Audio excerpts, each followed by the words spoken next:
Hey my village, it's your coach Mo. So I'm doing a video because I had someone recently, about last week or so, ask me like, well, they was trying to be sarcastic and they was reaching, but they thought they ate. And then I had to educate them, but they were like, what make you qualified or to be a parent coach and like teach parents how to be better parents or whatever. And so let me educate y'all on my experience and my educational background. For one, I am a parent. I have a 15-year-old son, been parenting for 15 years. But throughout that experience of being a parent, and that's being co-parenting together, that was being single parent, having my village, building my village with my family, coming from a strong family with a strong, big family-oriented background where we are each other's village. We help each other.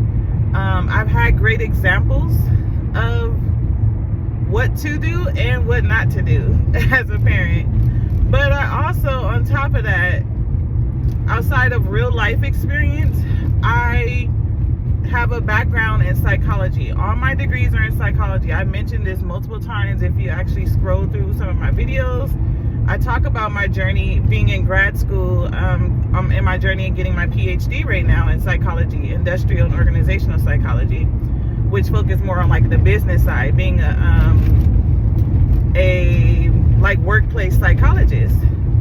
But I also have a master's degree in psychology with emphasis in life coaching. So, but I was a life coach before I got my master's, and my bachelor's is in like general psychology, where I study like child development, things like that. So I know kids, I know development. I studied behaviors for many years, since 2005. But being with my master's degree, it basically, like, I'm certified in coaching in all different type of niche. So business, corporate, executive, family, marital, all those different niche as far as like what I could coach, or that's why I'm able to coach coaches in those different niches as well. But outside of basic experience, and it also included that I don't mention too often, just being very spiritual person, being hyper sensitive to intuition, being very intuitive, being very empathic. Just certain things that I bring to my business, within my business, and be able to tap into parts of people that they didn't even know they can channel and tap into to be able to get their breakthrough.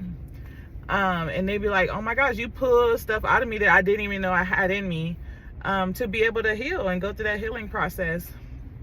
But that's some of the like background and experience I have. Plus I've been in management, being able to lead people, motivate, all type of things. Like, I'm a coach in the corporate world.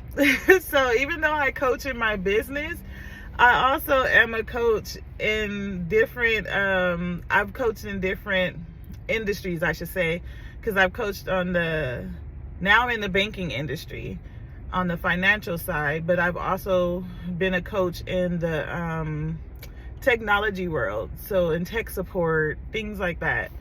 But this is why I can use all my experience and use all my education to be able to help people heal, get their breakthrough, the things that they need. Like when my clients come to me, they be like, oh my gosh, like you bring something out of me, you make me dig deeper, think outside the box. But that's just how I am, and that's how God made me, being able to think out the box. I've never been the standard basic thinker. I've always pushed for more. I've always challenged myself and loved challenges.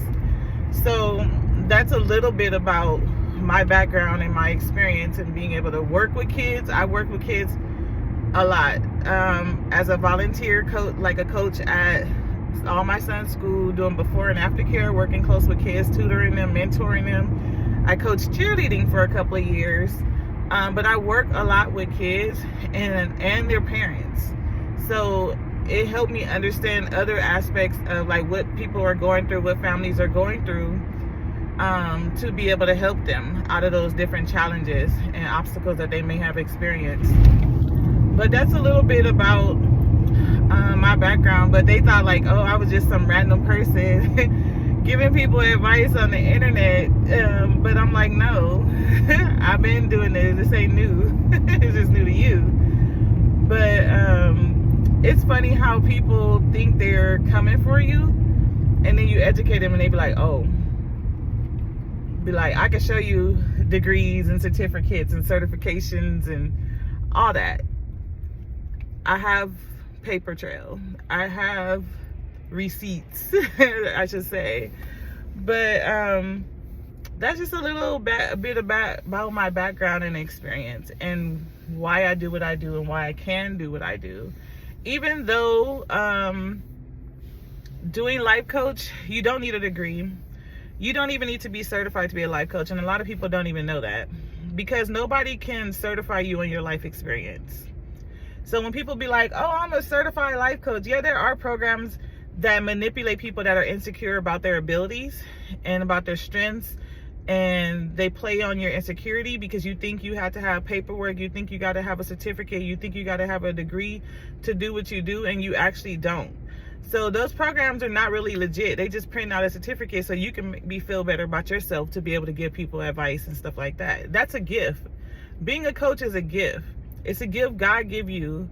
You work off, a lot of coaches are very spiritual and you don't know that. Like, they work off their intuition because it's something in them that can pull stuff out of people, and they'll have that intuitive feeling that there's something more. You can dig deeper, and they push you and they motivate you and they get you unstuck. That's what a coach do. A coach take you from where you are and help you move forward. We don't focus too much on your past and dig too much in the past. We're not therapists. Even though I am going to be a therapist, a psychologist, I mean. But you don't have to have all that stuff. My very first coach failed the 9th grade 3 times. She never got a degree. She never even had a diploma. But she taught me so much in the first year or 2 of me being a coach. I've had more education experience than all my coaches, actually. Every last coach that I've hired.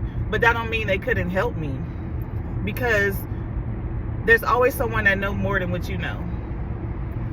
And you got to think about that. So don't be like, oh, I gotta, nobody ever asked me, am I certified, or to see my degree or proof that I'm certified, because there's no such thing.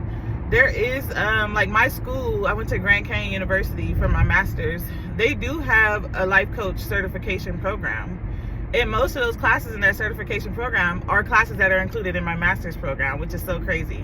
So it's pointless for me to go back and get a certification when I already took all the classes in the certification. I'll just be paying $8,000 for a certificate because I already have the credits for every last class that's in that certification. So it'll be going backwards. A master's degree is higher than a certificate. So I would never go and get certified as a life coach from some non-legit program, because most of these people that be like, oh, I'm gonna certify you as a life coach. No, they're not licensed. There's no such thing. Certificates in the life coaching field, life coaching field is the one field that's not managed by the government, by anybody. You don't have to report to anybody. You don't have to show proof or nothing to anybody. You don't have to pay for no licensing. You don't have to do any of that. And that's one of the myths. People think, oh, I can't start my business and be a life coach because I'm not certified. There's no such thing. As long as you know how to, I took classes before I started my life coaching business on how to ask questions, how to pull things out of people, and how to do just the standard coaching of talking and communicating with people, active listening, to develop those skills that I wasn't as strong in, like active listening skills, being able to hear what they're not saying. And that's something that's tied to your intuition. You can hear, how they say, read between the lines. You can hear what someone is not saying, and then you'll be able to ask the right questions to dig deeper to get what they're trying to say out. Because a lot of people don't know how to communicate what they're feeling. But these skills that I learned with taking these, it was free courses too, on how to question asking and stuff like that. And a lot of people, A lot of you guys are supervisors and coaches in your workplace. They call supervisors different things. My workplace, they call us coaches. Even though we're supervisors, we have a team of like 20 or more people. They call us coaches because we are coaching them. So a lot of y'all have been trained and certified through your job. You don't use your experience for your business. Use what your job teach you to be able to incorporate that in your business. They're giving you free training. So y'all gotta be able to think outside the box. Let your job pay for your education. That's all my jobs pay for my education. They paid and for all my psych degrees, and I use what I learned and what they pay for to make money outside of work as well. You can be what they call a hybrid entrepreneur, where you're still okay with working a 9 to 5, but you have your business as well. That's what I've been doing for years. Every now and then I'll go full time in my business when I don't want to work anymore. But I love working. I love and enjoy mastering my skill even more by practicing it in a workplace, and then challenging myself with working in different industries, so that I could work with more people. If I want to train someone that's coming in to be a financial coach, I'll have a little more insight of how the financial field works, because I work in lending, doing loans and stuff like that, for a federal bank. So you have to use what you're taught in the world, they call it worldview experience, and also like educational experience. There are free courses out there. I can't remember who I used because it was over 7 years ago, what courses I took, but it was like a 12-week thing, but it was self-paced, and you take the courses and they give you the certificate at the end, which I don't know what happened with those certificates, but you like pass each section of the course, and you develop those question asking skills and active listening and knowing how to document what they're saying, how to build school taught me how to build a business plan, and now I teach it. How to build your contract for your coaching contract. I learned that through school as well, the legal side. That's why I teach people how to legalize your business, because you got to do that first so that you can protect yourself. But pretty much just use what you have. Don't let people make you doubt yourself to make you feel like you need all these things just to be legit.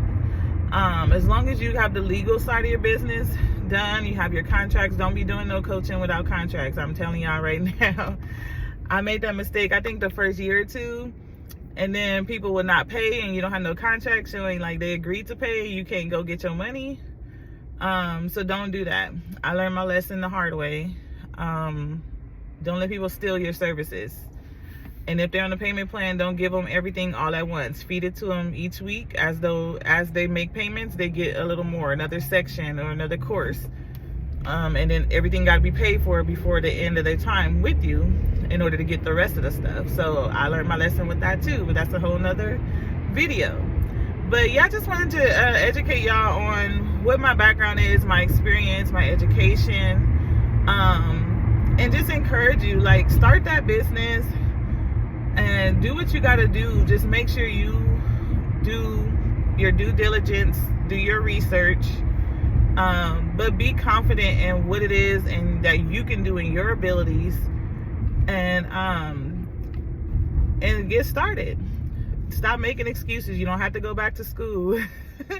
Even though I have a lot of degrees, I'm a career student. I love learning. So that's why I go and get more and more degrees, because I love learning. And then if your job paying for it, why not? So hope this helps somebody. Hope it encourage and motivate someone. I know I said a lot more than what I thought I was going to come on here and say, but just let it lead me and be a vessel. But until next time, Coach Mo out.